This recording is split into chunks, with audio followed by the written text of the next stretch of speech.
O desenvolvimento de novas cultivares na cultura roseira traz inúmeros benefícios para os produtores, como facilitar o controle de plantas daninhas e o manejo da lavoura. Esse trabalho acontece com traits, que ajudam na resistência a herbicidas. Os traits são fornecidos por empresas como a BASF por meio de parcerias público-privadas. A BASF conta com os sistemas Clearfield e Provisia. Então, o trade seria uma tecnologia, bem pontual, que se consegue avanços, benefícios para a lavoura orizícola em pouco tempo. Então, não precisa partir de um trabalho inicial, de resistência ou de mutações, que a gente precisa ter uma série de trabalhos básicos para fazer esses trades. O melhoramento genético é trabalhado em 3 pilares: a qualidade, a resistência a doenças e a produtividade. A engenheira agrônoma e pesquisadora do IRGA, Gabriela da Fonseca, conta que o processo de desenvolvimento de cultivares é longo, levando aproximadamente 10 anos. A introdução do gene começa quando nós temos uma planta doadora, que é fornecida pela empresa BASF, que apresenta aquele gene de resistência ao herbicida desejado. Pode ser tanto para o Clearfield quanto para a Provisia. Nós utilizamos o mesmo processo quando nós queremos plantas essencialmente derivadas.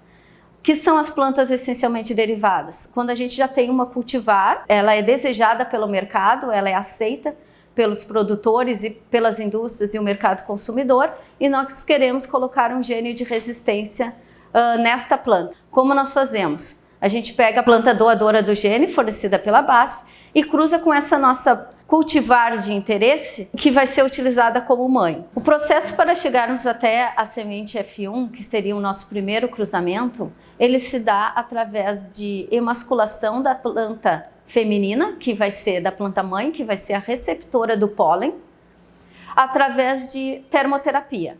A termoterapia é feita por imersão das panículas por 5 minutos a 45 graus em água quente. Posteriormente, as espiguetas são cortadas em forma de bisel, seu terço superior, para a eliminação dos pólens, que já não estão viáveis, eliminação de pólens em anteras, através de uma leve batida manual feita dessa maneira na panícula. Essas plantas são identificadas com etiquetas, armazenadas, para que quando o doador do pólen, o pai, a planta paterna, estiver com pólen disponível, ela vai liberar, nós colocamos ela em conjunto no mesmo recipiente e envolvemos ela por um saco de voal que nós chamamos de noivas.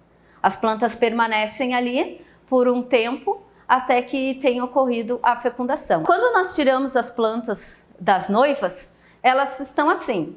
Nós retiramos ela e esperamos que as sementes possam ficar no seu estado de maturação fisiológica para que elas sejam colhidas. Posteriormente, nós semeamos essa semente F1 em bandejas e fazemos a aplicação do herbicida, tanto para Provisia quanto para Clearfield. Nas plantas que resistem, são utilizadas para fazer o próximo retrocruzamento. Então, a gente utiliza essa planta F1 como doadora do pólen e a mãe, que é a nossa cultivar de interesse, como receptora. Até que a gente consiga chegar a essa planta mãe receptora do pólen, que é a nossa planta de interesse, com apenas a característica diferenciada de resistência ao herbicida. O Instituto Rio-Grandense do Arroz, o IRGA, participa de todo o processo de desenvolvimento de uma nova cultivar, desde a semente genética até a produção da semente com produtores licenciados. Quando essa cultivar ela já está pronta para o lançamento, ela chega para a seção de produção de sementes, onde que ela é multiplicada para ganhar volume. Então a gente tem os campos de produção de sementes, onde que a gente vai plantar essa semente, multiplicar elas, a fim de que garanta as características que elas foram desenvolvidas. Então, tanto as características da planta, tanto de qualidade, de porte de planta, todas as características que o melhoramento trabalhou em cima para ela ter, a gente tenta multiplicar para que ela se mantenha. Então, aqui na seção de sementes, a gente multiplica essa semente a fim dela ganhar um volume para a gente poder abastecer o mercado consumidor. O IRIGA, aqui na estação a gente produz a semente genética, onde que ela é multiplicada em 2 gerações, onde que a primeira geração ela vem primeiro as plantas do melhoramento, onde que vem uma simples panícula, a gente multiplica ela e vai selecionando as plantas que têm as características que a planta foi desenvolvida. E na segunda geração a gente colhe o material da primeira geração e faz através do transplante de mudas para aumentar o volume. Após esse passo, a gente seleciona produtores licenciados, onde que tem o IRIGA atualmente tem mais de 45 produtores que são licenciados para multiplicação de sementes. O trabalho de melhoramento é feito com base no que o produtor, a indústria e o consumidor precisam no momento, além de sempre prezar a qualidade da semente. Uma semente com as características desejadas pela equipe de melhoramento, onde foi desenvolvida pelo melhoramento, e que ela não dissemine nenhum contaminante no meio. Por exemplo, a semente ela tem que ter no mínimo 80% de germinação, ela não pode ter contaminação por arroz nocivo, arroz vermelho ou arroz preto. As últimas cultivares que foram lançadas, 431, 424, 424RI, ela tem alta produtividade, uma cultivar que tem qualidade de grãos e ela apresenta resistência aos herbicidas do grupo imidazolinonas. Então é uma cultivar hoje que ela ocupa em torno de 60% do mercado de arroz no estado, é a mais plantada no estado.